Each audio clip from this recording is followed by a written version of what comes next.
The third cancer survivor we will hear from is Evelina. She is a 64-year-old woman from the Philippines. I had come to the United States to visit my brother and to stay for a while. I had not seen him for about 10 years. A couple of months before I was to return home, I started feeling tired all the time. My brother, who is a doctor, told me that I looked pale and drawn. He insisted that I get a checkup before going home to the Philippines. He made an appointment for me to see a doctor he knows. My physical exam showed a lump in my right breast. When the doctor asked me about it, I said yes. I had felt that for about a year, but I thought it would go away. Of course, I did think that maybe it might be something that could get worse.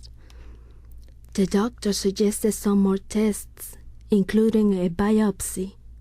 Well, the results showed that I had breast cancer.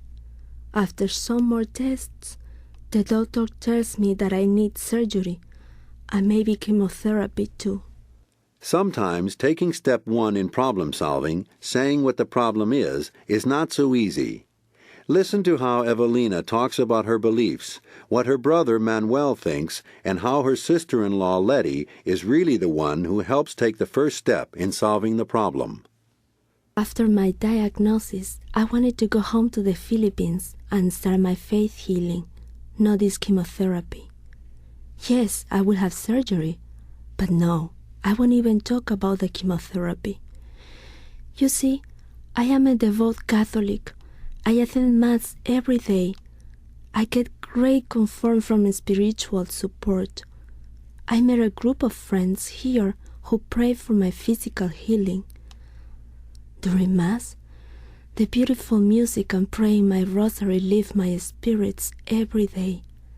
I also have heard from my friends back home about faith healing. That is what I want, to go home and see a faith healer. But Manuel was trained as a doctor in the Philippines. He doesn't even want to hear about my wish to return home.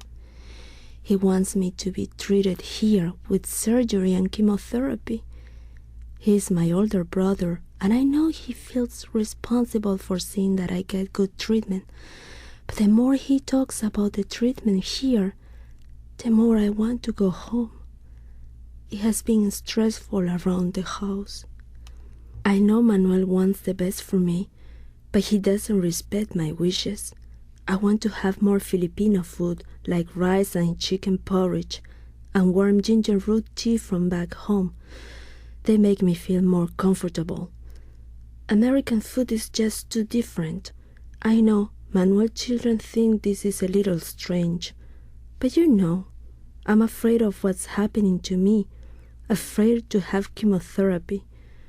I worry that this chemotherapy will kill me. I told Manuel I would rather die from cancer than from the side effects of treatment. From what I know about chemotherapy, it sounds worse than dying.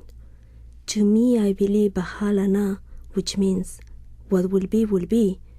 If it is my time to die, it should be at home in the Philippines, not here in the United States, and not from chemotherapy. While Manuel and I are arguing about this for a couple of weeks, Letty, my sister-in-law, was listening the whole time.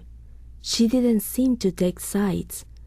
She could understand what I was saying, but she also trusts Manuel's opinions. She talks to us both one day and says that the real problem is that we are fighting with each other about what to do. Why don't we talk to other people and see if what they say can help us decide what to do? She had thought this out and said it so calmly that Manuel and I both knew she was right. Let's give it a chance. So, Letty helped start the problem-solving process by saying clearly what the problem is, and she got Manuel and Evelina to agree to take step 2 and get the facts that are related to the problem. Letty asked me if I would like to have the parish priest come and talk with both Manuel and me. She also thought about asking a Filipina friend with cancer to talk with me about her own cancer. This woman is like me, and she is willing to help. We have the same spiritual beliefs.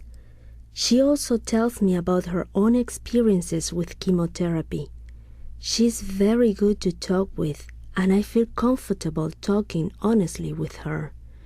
So I asked her many questions about cancer, chemotherapy, faith healing, and hope.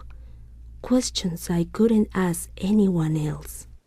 Now, step 3, creating a plan of action. Over the next few weeks, I realized that I was not going to die from my cancer soon. I started to feel less afraid of chemotherapy.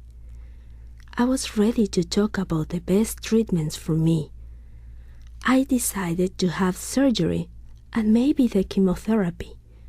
Then I will return home after the treatment is done. For now, I have found a faith healer in the community. I will continue to attend Mass every day, and the priest has agreed to see me regularly for spiritual counseling.